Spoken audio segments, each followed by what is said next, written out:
옆 사람에게도 집사님 주 안에서 잘 될 수밖에 없습니다.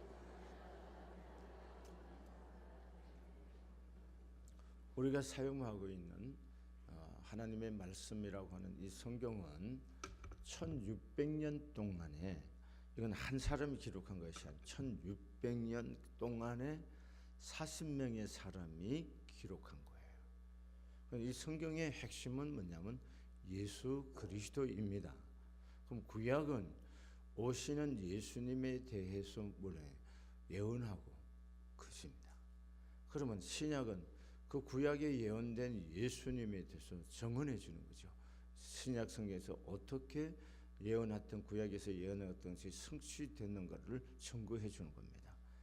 근데 그 예언이 구약에서 했던 예수님에 대한 모든 예언이 그대로 다 이루어졌어요. 근데 신약 성경에서 예언하는 예언이 하나 있습니다.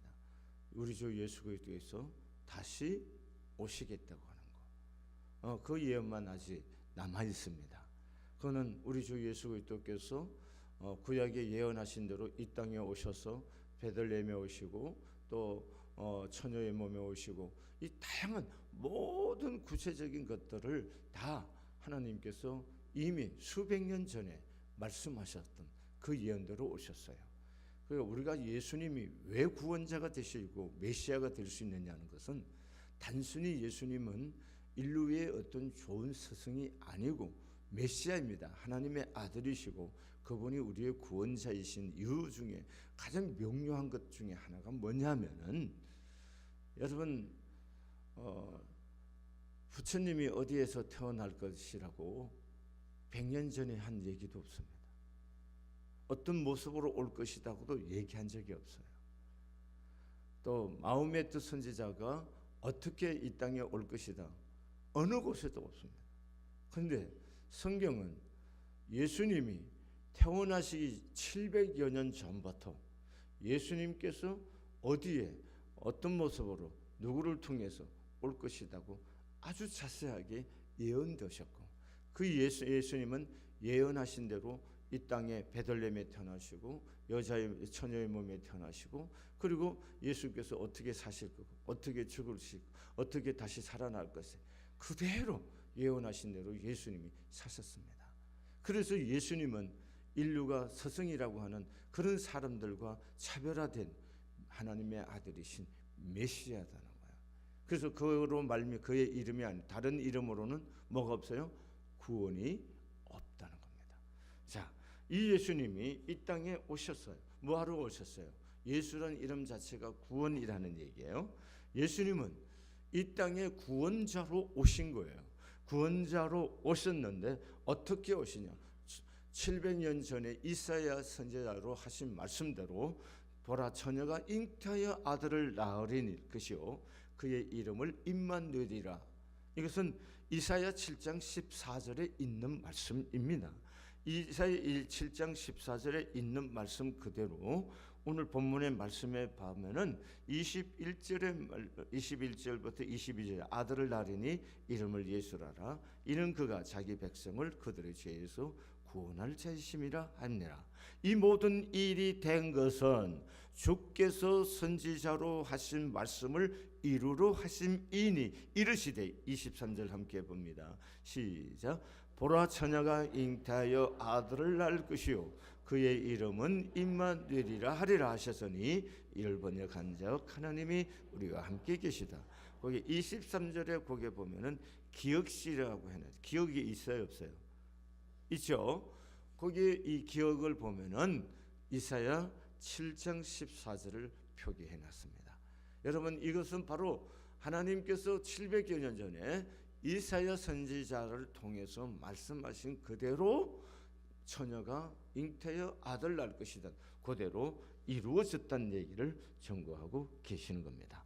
그러므로 누가복음 1장 70절 말씀에 보면 이것은 주께서 예로부터 거룩한 예언자의 입으로 말씀하신 바와 같이, 이렇게 예언자 입으로 말씀하고 같이 그렇게 되었다는 사실을 증언하고 있는 것입니다. 여러분, 하나님은요 이렇게 예수 그리스도를 이 땅에 보내셔서 구원하실 예수 이 땅에 보내시는 거죠. 예수가 이 땅에 오는데 하나님은 하늘에서 툭 떨어뜨린 것이 아니고 어떤 바가지 속에다가 집어넣어서 우리에게 보낸 거 아니고요. 곰이 마늘 먹어갖고 인간이 된 그런 얘기하는 게 아니에요.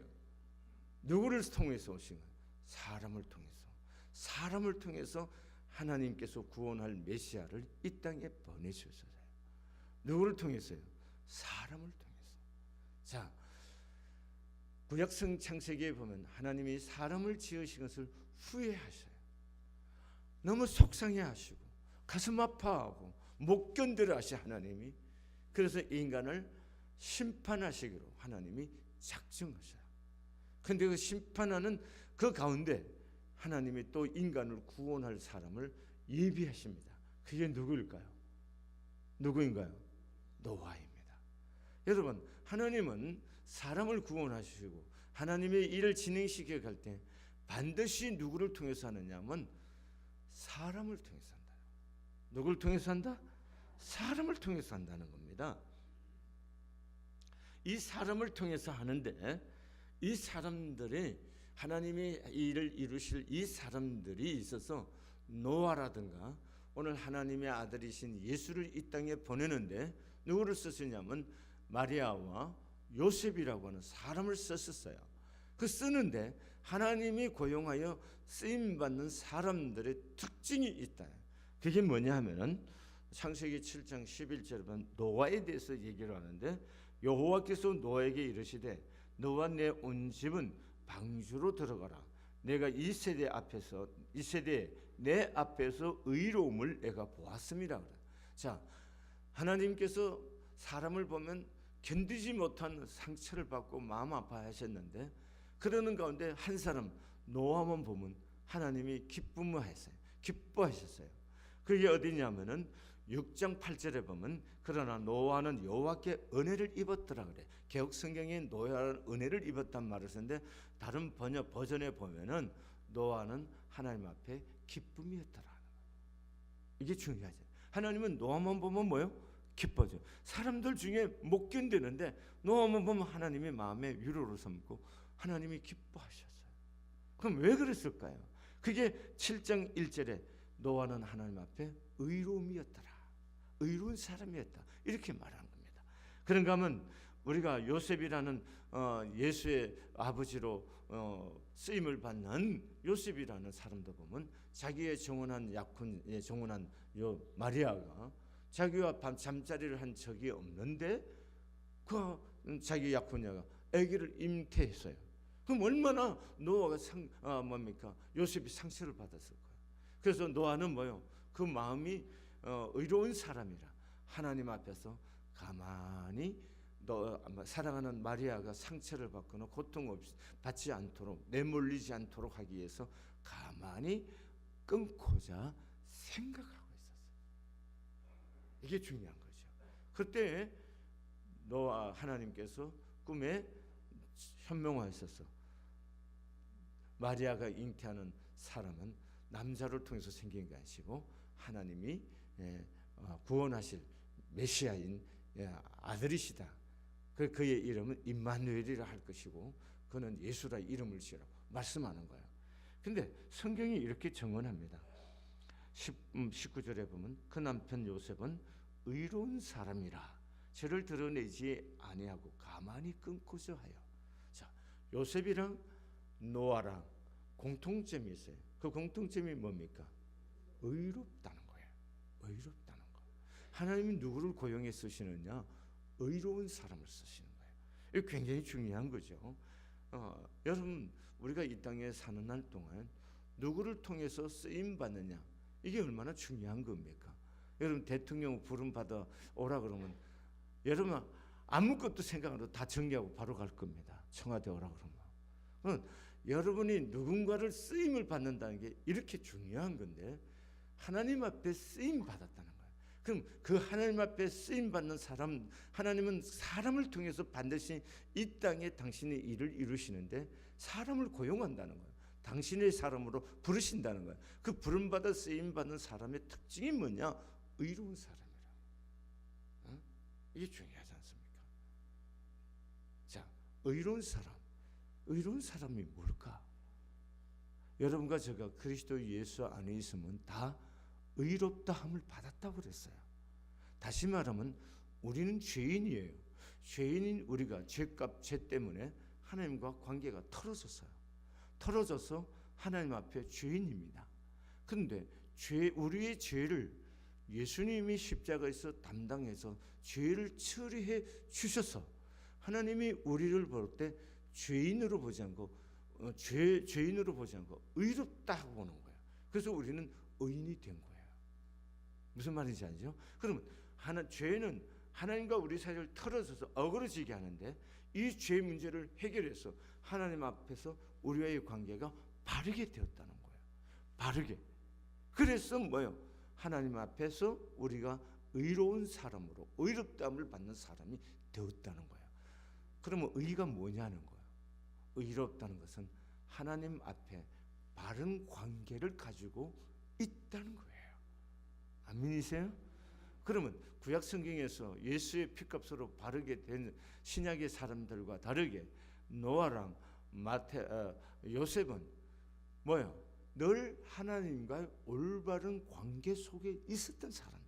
하나님을 경외하고 하나님을 두려워하고 그 하나님 앞에서 기다릴 줄 아는 그 하나님 앞에서 인도함을 받는 친밀함이 있는 사람들이라는 거예요. 이게 중요한 거예요. 그럼 이런 사람들의 특징이 뭐냐는 거예요. 하나님의 친밀한 교제 속에 있고 하나님과 동행하고 하나님의 인도함을 받고 하나님을 두려워하고 사는 이 사람들의 특징이 뭐냐 하면은 순종의 사람들이라는 거예요. 뭐 하는 사람이요? 순종의 사람. 그럼 어떤 사람이 쓰임을 받는 거예요? 순종하는 사람이 쓰임을 받는 거예요. 그럼 순종이 쉬워요, 안 쉬워요? 안 쉬워. 하나님의 생각과 내 생각이 다르기 때문에 순종이 쉽지 않아요. 그러면 어떻게 해야 순종할 수? 어떤 사람이 순종하느냐? 하나님과 친밀함 속에 있어서 하나님의 뜻이 무엇인지, 하나님의 계획이 무엇인지 뭔가 명하실 때 그 말씀 앞에 그대로 받아들일 줄 아는 다스림을 받는 사람이라는 거예요. 이런 사람이 성령님의 앞에 쓰임 받는 사람이 될 수가 있는 거예요. 이 금년을 시작하는 우리 모두가 하나님의 구원, 하나님의 나라를 위해서 우리가 대한민국에 위해서로도 쓰임 받는 영광으로서 가문의 영광인데 대학 교수하다도 청와대 오라고 하면 아마 1초도 생각 안 하고 탁 내려놓고 다 가잖아요. 서울대학 법과대학 교수하는 사람도 딱 놓고 바로 가잖아요. 모르시나요? 서울대학 교수가 얼마나 명예로운 거예요. 근데 그것도 생각하지도 않고 뭐예요? 바로 놓고 청와대 가잖아요. 대한민국에서도 쓰겠다 그러면 대통령이 써요. 이렇게 가는데 하나님 우리를 쓰시겠다는 거예요. 그 쓰임 받는 비결이 뭐냐는 거예요. 순종의 도를 가져야 돼요. 이 순종의 도를 배우지 않으면 쓰임을 받을 수가 없다는 겁니다. 여러분 너무나 중요합니다. 창세기 6장 22절에 보면 노아가 그와 같이 하여 하나님이 자기에게 명하신 대로 다 준행하였더라. 다 준행하였더라. 이렇게 말씀하고 계세요. 그럼 요셉도 마찬가지죠. 요셉도 24절과 25절에 보면은 요셉은 천사가 말대로 마리아를 아내로 맞이하였습니다. 합니다. 이 얘기예요. 중요하죠. 한번 보시겠어요? 24절 요셉이 잠에서 깨어 일어나 주의 사자의 분부대로 행하여 그 아내를 데려왔어라. 자, 중요한 거죠. 그러니까 하나님께 쓰임 받는 사람은 다 순종을 터득한 사람들이에요. 자, 요셉뿐만 아닙니다. 마리아도 마찬가지죠. 나는 남자를 알지를 못합니다. 옳은 얘기예요. 근데 이 일을 행하실 이는 능히 하나님의 능력이 하나님께서 하신다 하니까 뭐라고 해요? 주의 계집종이오니 아버지의 말씀대로 이루어지기를 원합니다. 자기를 내놓는 거예요. 돌 맞아 죽을 것을 알면서도 자기를 아버지 앞에 내놓는 거예요. 하나님께서 쓰시겠다고 할 때 과감하게 자기를 내어놓는 거예요. 이런 사람들을 통해서 하나님이 당신의 일을 행하시고 그런 사람들을 고용하셔서 하나님 영광을 드러낼 줄로 믿습니다. 여러분 무슨 말만 하면 아이고 저 못해요. 손 들고 흔들기 바쁜 사람을 통해서 하나님 어떻게 그 사람을 통해서 하나님의 일을 이루시고 영광을 받으시고 하나님의 놀라운 역사들이 일어나게 할 수가 있겠습니까?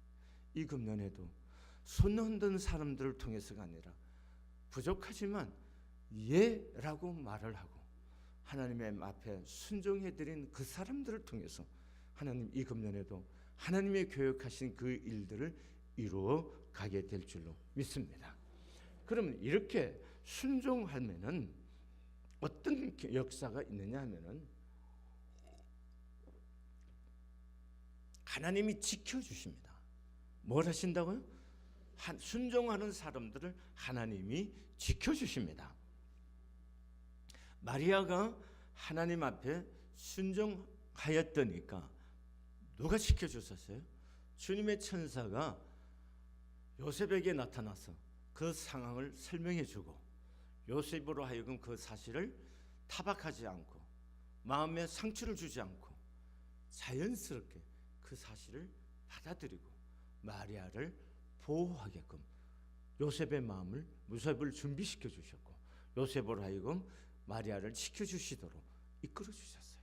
하나님 그러신 분입니다. 내가 예하고 순종하면은 하나님은 이미 나를 지키시는 거예요.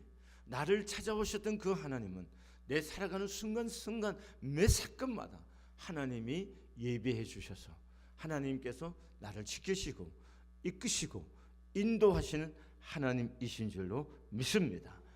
여러분 이 사실을 꼭 명심해야 됩니다. 이것은 마리아에게만 있었던 사건이 아닙니다. 하나님은 언제나 순종하는 자에게 하나님이 예비해 주세요. 자, 아브라함이 독자 이삭을 모리아의 산에 가서 드리라고 그럽니다. 하나님이 드리려 할 때 아브라함이 지체하지 않고 아들을 데리고 나무를 준비해서 모리아 산으로 갑니다. 여러분 모리아 산에 가서 나무를 벌려놓고 나 짐승들과 뭡니까 종들은 산 밑에 있게 하고 둘이 올라가서 부자간에 올라서 나무를 펴놓고 뭡니까 이삭을 묶어서 단 위에 올려놓고 이삭을 번제로 드리려고 합니다. 이렇게 순종했습니다. 이렇게 순종했을 때 하나님께서 아브라함을 봤습니다. 아브라함아, 아브라함아, 멈춰라. 이제야 비로소 네가 나를 사랑하는 줄을 경외하는 줄을 내가 알았노라. 내 눈을 뒤로 돌아보라 합니다. 뒤에 돌아보니까 숯불에 수양이 걸려 있습니다.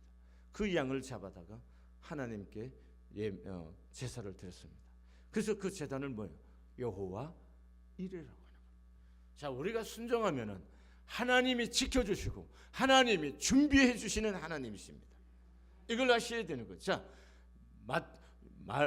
마리아와 요셉이 순종하니까 하나님이 그때 당시 아구스토스를 통해서 로마의 황제를 통해서 다 호주가로 본가로 번적지로 다 옮기라고 합니다. 그 나사렛에서 살았지만 그들의 고향이 어디예요? 본가가 어디입니까? 베들레헴입니다. 베들레헴으로 돌아가서 뭡니까? 호적하러 가는 겁니다. 만삭이 된 여자를 데리고 베들레헴까지 가는 것이 쉽지 않은 것이지만 그렇게 또 순종해 드리니까 그곳에서 하나님이 하신 일을 또 보는 거예요. 그게 뭐냐 하면은 여러분 동방의 박사들이 와서 아기 예수께 경배하고 돌아갔는데 헤롯이 속은 줄 알고 동방 박사들에게 물은 그때를 시작해서 2년 정도 되는 아이들을 베들레헴의 지역에 있는 아이들을 다 죽이는 겁니다. 그런데 말입니다. 만약에 나사렛에서 갔는데 그 시골 이렇게 골짜기고 골짜기 동네입니다. 광활한 지역이 아니에요. 도피해서 어디를 도망갈 수 있는 그런 지역이 아니에요. 그런 지역에서 나사렛에서 태어났다면 꼼짝없이 뭐 하는 거예요? 죽임을 당할 수밖에. 그런데 하나님은 다 아신 분. 그분께서 뭐예요? 베들레헴으로 가라. 그래서 누구를 통해서요? 아구스도를 통해서 명을 내. 누구도 거역할 수 있는 그때 가장 절대 강자여 고난을 갖고 있는 아구스도를 통해서 명을 내서 누구도 거역할 수 없이 베들레헴으로 갈 수밖에 없는 거예요. 그게 가서 뭡니까? 아기를 해산합니다. 그리고 하나님이 동방박사들을 통해서 예물을 들고 경배하게끔 하나님이 예비해 주셨어요. 그래서 그 피할 길을 통해서 애굽으로 피신해 갑니다. 그럼 애굽에 가서 이민자가 뭘 먹고 살겠습니까? 생각해 보세요. 그런데 그때 동방박사가 준 황금과 몰약과 유황이랑은 그때 당시에 최고의 귀한 것들이죠. 그걸 팔아서 생기를 주셨단 말이에요. 그러니까 하나님이 이렇게 섬세하고 디테일하게 하나님은 뭐예요? 다 준비하시고 이끄시고 예비하시는 하나님이시다는 거예요. 이걸 우리가 맛보면 살아야 돼요. 시편 34편 8절에 너희는 여호와의 선하심을 맛보아 알지어다 이렇게 말합니다. 하나님의 선하심을 맛보며 사는 한 해의 이 길을 소원합니다. 어떻게 할 때요? 순종할 때입니다. 순종이 쉬운 거냐? 아무나 하는 겁니까? 순종은 아무나 하는 거 아니죠. 어떤 사람이에요? 하나님을 두려워하는 사람, 하나님을 사랑하는 사람, 하나님과 친밀한 교제 안에서 늘 교통하는 사람, 이런 사람들이 순종하는 거예요. 아멘이십니까? 여러분과 제가 이 금년에도 우리의 남은 인생이 주의 손에 들려서 쓰임을 받는 사람들이기를 소원합니다. 사랑하는 교회 여러분, 우리가 산다는 것이 굉장하게 아닙니다. 어느 한순간에 병들지 몰라요. 우리 교육전사 이은혜 전사가 병원에 지금 입원해 수술 받고 지금 치유 중에 있습니다. 뭐냐? 맹장이 터졌는데 염증이 온 거예요. 그래서 오염이 되어 있는 거예요. 그걸 기도해 주시기를 바랍니다. 젊은 친구입니다. 인생이 어떻게 한순간에 무슨 일이 어떻게 다가올지 아무도 모르는 거예요. 저는 이 금년 한 주간을 보내면서 급작스럽게 독감이 걸리고 허리가 아파서 꼼짝을 못하고 새벽을 그걸 이렇게 경험하면서 내가 어떻게 살겠다, 어떻게 살고 싶다, 아무리 계획할지라도 그 일을 이루시는 하나님의 은혜와 허락함이 없이는 아무것도 아니다는 거예요. 아무것도 아니에요. 한순간에 내 인생에 가진 것이 날아갈 수도 있는 거고 내 삶이 끝날 수도 있는 거예요. 예수님이 부자 얘기했습니다. 내가 곡식을 쌓아놨으니까 배부리 먹고 잘 살고 행복하고 여행도 하고 뭐하고 그렇게 현대식을 표현하면 그렇게 부자가 자랑을 합니다. 그렇게 얘기합니다. 예수님이. 그런데 오늘 밤에 그 영혼을 데려가면 그 모든 것들이 네 것이 되겠느냐고 묻습니다. 누구 것이 되겠는가요? 내가 오늘 밤에 하나님이 내 생명을 가져주고 가면은 이 모든 것들이 누구 것이 되겠느냐? 여러분과 제가 인생의 지혜를 가져야 돼요. 지금 여기에서 하나님의 영광과 뜻을 위해서 내 자신을 드리고 내 시간과 내 맡겨진 겁니다. 재물이라는 것도 맡겨진 겁니다. 이 맡겨진 것들을 가지고 어떻게 하나님을 영화롭게 하고 하나님께 쓰임을 받을까? 이걸 기도하며 순종해 드릴 때에 하나님이 여러분들을 작은 것에 충성된 자에게 큰 것을 더하게 하시는 하나님의 역사와 축복이 있게 될 줄로 믿습니다. 이 시간 하나님 앞에 기도하겠습니다. 소리를 내서 좀 기도하세요. 주여, 세 번 부르십니다. 시작. 주여, 주여, 주여, 쓰임 받고 싶습니다. 써주세요 하라고 소리내어 기도하세요. 하나님 인생의 지혜를 가지고 쓰임 받고 싶습니다. 은혜의 길을 원합니다. 하나님의 사랑이 아니고 은혜가 아니고는 하나님의 축복하시는 역사가 아니고는 쓰임 받을 수가 없사오니 내 주여 나를 써달라고 몸부림치며 하나님께 기도합니다.